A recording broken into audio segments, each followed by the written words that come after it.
बिस्मिल्लाहिर्रहमानिर्रहीम जी, मैं हूं ज़ुल्फ़िकार अली शाह और आप देख रहे हैं मरगला टीवी न्यूज़ चैनल। सबसे पहले असरवाइज जो एक रिक्वेस्ट आपसे करता हूं कि हमारे चैनल जो नए देखने वाले हमारे दोस्त हैं वो हमारे चैनल को सब्सक्राइब कर दें और बेल आइकन का बटन लाजमी दबा दें ताकि नई आने वाली वीडियोस बर वक्त तक पहुंच सकें। और अगर हमारी वीडियो आपको अच्छी लगे तो लाइक का बटन दबा दें और दोस्तों तक भी वीडियो को शेयर कर दें ताकि उन तक भी ये वीडियोस जो हैं वो पहुंच सकें।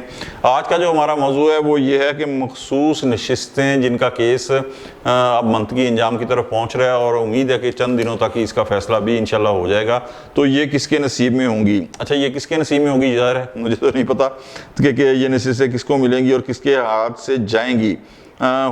लेकिन एक चीज़ है कि ये कोई आसान केस नहीं है, इंतहाई पेचीदा केस है, क्योंकि इस तरह की सिचुएशन पाकिस्तान की आईनी तारीख के अंदर पहले नहीं हुई है। इसलिए कि एक जमात है तहरीक इंसाफ जो ये दावा कर रही है कि ये जितने कैंडिडेट्स जीते हुए हैं ये उसके जो आज़ाद कैंडिडेट थे ये उसकी हिमायत से जीते हैं। बिल्कुल बात सही है कि ये तहरीक इंसाफ के सारे और उसकी हिमायत से जीते हुए हैं। अच्छा जी, तहरीक इंसाफ हो गई। अब क्या हुआ कि तहरीक इंसाफ ने दरख्वास्त दी हुई है मखसूस नशिस्तों की। चीफ जस्टिस साहब पूछ रहे हैं, जो जजेस जो सुप्रीम कोर्ट में दौरान समात जो है पूछा, कहा जी बिल्कुल हाँ दी हुई है दरख्वास्त। अच्छा जी, तो तहरीक इंसाफ के प्लेटफॉर्म से कितने आदमी हुए? जी बिल्कुल नहीं हुए, इसलिए कि बल्ले के का निशान तहरीक इंसाफ को मिला ही नहीं था, लिहाजा जितने थे वो आज़ाद उम्मीदवार लड़े। अच्छा जी, आज़ाद उम्मीदवार लड़के जब कौमी असम्बली के अंदर पहुँचे हैं उसके बाद क्या हुआ? उसके बाद ये हुआ कि उन्होंने सब ने सुन्नी इत्तेहाद कौंसिल के अंदर शिरकत जो है ना वो शिरकत इख्तियार कर ली। अच्छा, सुन्नी इत्तेहाद कौंसिल ने क्या मखसूस नशिस्तों के लिए दरख्वास्त दी है? नहीं जी। क्या वो इलेक्शन लड़के उनका कोई एक भी बंदा जीता है? नहीं जी। अच्छा, ये सारी जो सिचुएशन है ये पेचीदगी को ज़ाहिर कर रही है कि ये इतना आसान केस नहीं है। और हकीकतन ये चीफ जस्टिस साहब जो हैं काजी फायज़ ईसा साहब, उन्होंने बहुत अच्छा किया है कि लार्जर बेंच तश्कील नहीं दिया 3, 5 या 7 का, बल्कि फुल बेंच जो है वो इसकी समात कर रहा है 13 रुकनी। सिर्फ जो मसरत लाली साहब जो हैं वो अदालत की वजह से इसमें शरीक नहीं हो सकी।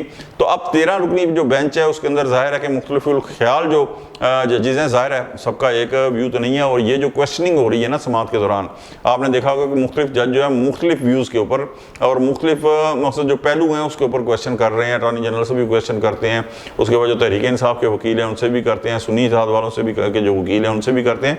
तो उन क्वेश्चन से ये पता चलता है कि हर जज का जो माइंड सेट है वो मुख्तलिफ है एक दूसरे के साथ।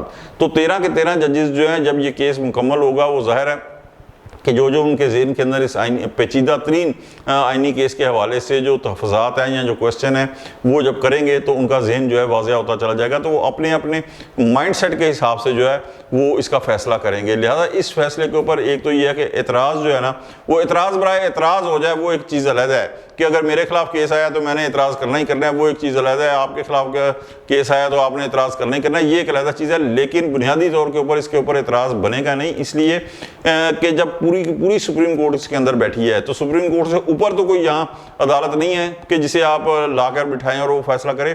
तो यहाँ पे और फिर सारे जजेस के ऊपर आप अदम इत्मीनान भी नहीं कर सकते क्योंकि तमाम जिस तरह का पूरी सुप्रीम कोर्ट बैठी हुई है। तो ये जो फैसला होगा ये एक तारीखी फैसला भी होगा और बहुत बड़ी एक आईनी जो सुकून है आइन के अंदर उसको भी ये जो है वो दूर कर देगा। अच्छा, अब होगा क्या कि यहाँ थोड़ा सा ये बता दूँ कि अगर तो ये सीटें जाती हैं तहरीक इंसाफ के पास, लेकिन तहरीक इंसाफ तो कौमी असम्बली के अंदर है नहीं, लेकिन ज़ाहिर है सुप्रीम कोर्ट जो भी फैसला करेगी उसके तहत जा सकती हैं तो कोई मसला नहीं होगा। सुन्नी इत्तेहाद की तरफ ये मखसूस नशिस्तें जाती हैं फिर भी कोई मसला नहीं होगा। मसले से मेरी मुराद ये है कि सूबों के अंदर जो गवर्नमेंट्स कायम हो चुकी हैं, हुकूमतें बन चुकी हैं, उनके ऊपर कोई असर नहीं पड़ेगा। वो उनकी जो अक्सरियत है वो सादा अक्सरियत उनके पास वो कायम रहेगी और वो उनके खिलाफ अदम एतमाद, यानी ऐसी बात नहीं है कि अगर ये सीटें पाकिस्तान पीपल्स पार्टी और नवाज लीग से हटके तहरीक इंसाफ या सुन्नी इत्तेहाद कौंसिल को मिलती हैं तो जनाब वो गवर्नमेंट जो है वो अक्सरियत खो देगी और एकदम अदम एतमाद आएगा और हुकूमतें ख़त्म हो जाएंगी। ऐसी बात किसी ना सूबे में है ना वफाक के अंदर है। तो गवर्नमेंटें तो कायम रहेंगी। हाँ, ज़ाहिर है कि थोड़ी सी अक्सरियत जो है वो कम हो जाएगी और ये जो फ़र्क पड़ेगा वो ये होगा कि गवर्नमेंट जो ये थी वो ये चाह रही थी ये इस केस शुरू होने से पहले कि उसके पास जिस तरह मखसूस नशिस्तें थीं, अब सही या दुरुस्त, जायज़ या नाजायज़ ये तो सुप्रीम कोर्ट का फैसला करेगा। उनके पास नशिस्तें थीं हुकूमती इत्तेहाद के पास, तो उनके पास 2/3 अक्सरियत थी। 2/3 अक्सरियत अगर फ़र्ज़ कर लें कि सुप्रीम कोर्ट का फैसला ये आता है कि जनाब ये नशिस्तें गवर्नमेंट को नहीं मिल सकती। तो जिस तरह मैंने कहा कि कोई फ़र्क नहीं पड़ेगा, दूसरों के पास थोड़ी सी और ज़्यादा नशिस्तें आ जाएंगी, हुकूमतें कायम रहेंगी। लेकिन अगर ये नशिस्तें मिल जाती हैं गवर्नमेंट को, हुकूमती इत्तेहाद को मिल जाती हैं, उसके अंदर क्या फ़र्क, बहुत ज़्यादा फ़र्क पड़ेगा। इसलिए कि गवर्नमेंट को 2/3 अक्सरियत हासिल हो जाएगी। 2/3 अक्सरियत जब हासिल होगी तो जाहिर है कि गवर्नमेंट कोई भी किसी भी तरह की जो है वो कॉन्स्टिट्यूशनल अमेंडमेंट्स जो है वो कर सकेगी।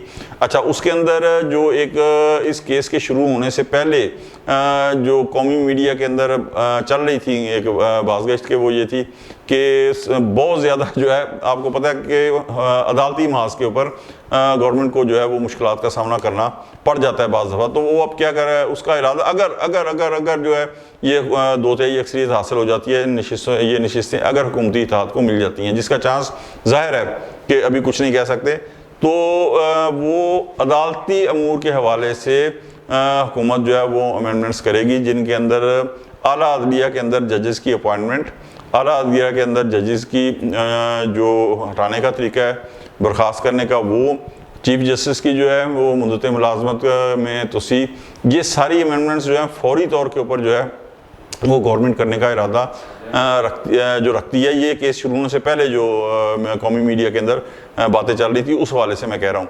तो ये सारी अमेंडमेंट्स जो है, और जाहिर है कि आने वाले वक्त के अंदर जो है वो मज़ीद भी जो वक्त के साथ साथ उसे ज़रूरत होगी वो अमेंडमेंट्स करेगी।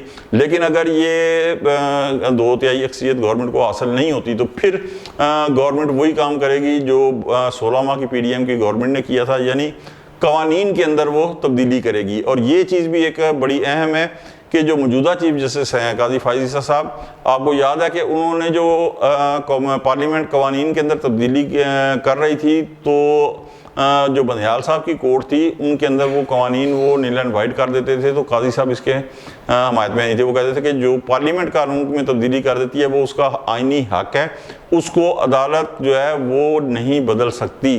तो अगर ये अमेंडमेंट्स जो है ना कर सकी और गवर्नमेंट को 2/3 अक्सरियत ना मिल सकी, तो जाहिर है कि फिर वो कवानीन के अंदर तब्दीली करके काम चलाने की कोशिश करेगी। लेकिन इसके अंदर एक और चीज़ जो एक एज हासिल है गवर्नमेंट को, वो ये है कि जो अरकान पार्लियामेंट हैं वो दो तरह से उनकी जो रुकनीत है वो मुअत्तल हो सकती है। एक तो ये कि अगर वो पार्टी पॉलिसी के ख़िलाफ़, अगर वो पार्टी पॉलिसी के ख़िलाफ़ एतमाद की करारदाद के अंदर या अदम एतमाद की करारदाद के अंदर, यानी कायदे अवान के चुनाव के ऊपर या नो कॉन्फिडेंस की मूव के ऊपर पार्टी पॉलिसी के खिलाफ वोट देते हैं, तो उनकी रुकनीत जो है वो ख़त्म हो सकती है। पार्टी का चेयरमैन जो है ज़ाहिर है उनके खिलाफ इलेक्शन कमीशन के अंदर दरख्वास्त देगा।